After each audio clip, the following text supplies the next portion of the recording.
তারেক রহমানের পক্ষ থেকে 2টা গাই বাছুর দেওয়া হয়েছিল, সেগুলো কিন্তু দেখতে পাচ্ছেন আছে এখনও। আমার ছেলের বিচারটা সরকারের কাছে, এটাই আমার দাবি, বিচারটা যেন সঠিক হয়। বাংলাদেশের প্রেক্ষাপটে নিজেদের অধিকার আদায় এবং অধিকার আদায়ের জন্য জীবন দেওয়া এ যেন এক চিরস্থায়ী চিত্র। আর সেই অধিকার আদায়ের জন্য অন্যের জন্য জীবন দেওয়ার মানুষ পাওয়া খুব সত্যিই বিরল। 2024 সালের কোঠা বিরোধী উত্তাল ছাত্র আন্দোলনে রংপুর থেকে পুলিশের গুলিতে জীবন দিয়ে শহীদ হন আবু সাঈদ। কে সে তরুণ, কি তার পরিচয়, আজকের ভিডিওতে তাই জানাবো এবং জানার চেষ্টা করব। দীর্ঘ 2 বছর পর বর্তমান কেমন আছে তার বাড়ি এবং নিয়ে যাব সেই নিভৃত গ্রামে। আশা করি শেষ পর্যন্ত এই ভিডিওটির সঙ্গেই থাকবেন।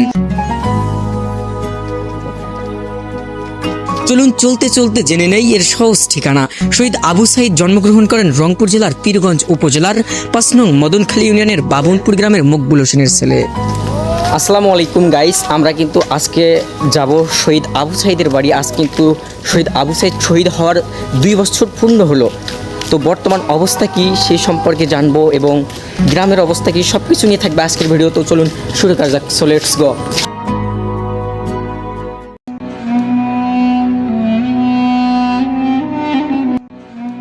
ভিউয়ার্স, আমরা কিন্তু অবশেষে শহীদ আবু সাঈদের বাড়িতে এসেছি। আগে যেমন ছিল তার চেয়ে কিন্তু অনেকটাই পরিবর্তন হয়েছে।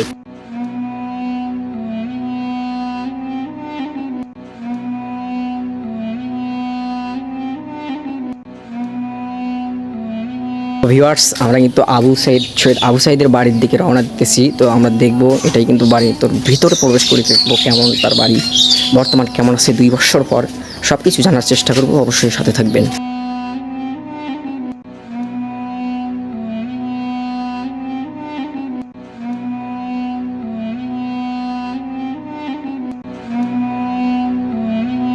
আসসালামু আলাইকুম আন্টি, কেমন আছেন?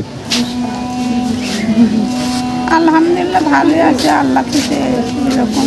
শহীদ আবু সাঈদ শহীদ হওয়ার আজ তো প্রায় 2 বছর পূর্ণ হলো। এতে করে সরকার এখনও তো সুষ্ঠু বিচারটা দেয়নি, এতে আপনাদের মতামত কি? সরকারের কাছে আমার দাবি এটাই, 2 বছর পূর্ণ হয়ে গেল, আমার ছেলে আমার কাছে নাই, আমরা খুব দুঃখিত। আমার ছেলের বিচারটা সরকারের কাছে, এটাই আমার দাবি, বিচারটা যেন সঠিক হয়। আবু সাঈদ কোন রুমে ছিল? এই রুমে ঢোকা যাবে একটু?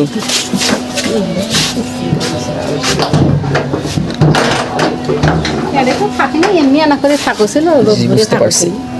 যখন বাড়িতে আসতো তখন এই রুমে থাকতো, পাশের রুমে থাকতো। আপনি আবু সাঈদের বড় বোন?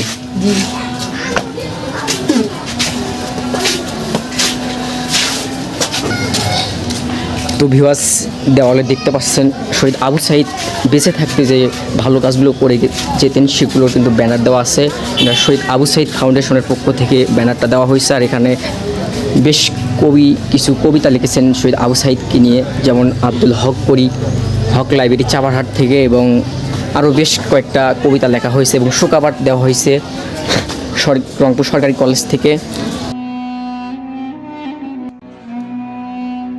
শহীদ আবু সাঈদ শহীদ হওয়ার পর ডক্টর ইউনূস যখন আসছিলেন তার পক্ষ থেকে এই নতুন বাড়িটা করে দেওয়া হয়েছে এবং আরও অনেকে আসছিল, তারাও অনেক আশ্বাস দিয়েছেন। আমরা শুনেছি যখন তারেক রহমানের পক্ষ থেকে 2টা গাই বাছুর দেওয়া হয়েছিল, সেগুলো কিন্তু দেখতে পাচ্ছেন আছে এখনও।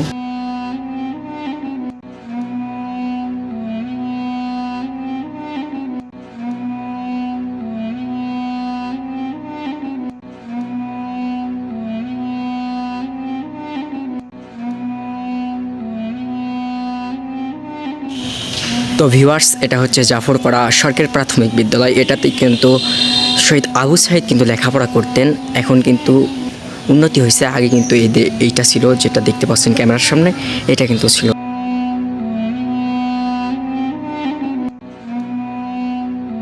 আসসালামু আলাইকুম ভিউয়ার্স, এখন আমি অবস্থান করছি জাফরপাড়া কামিল মাদ্রাসা মাঠে।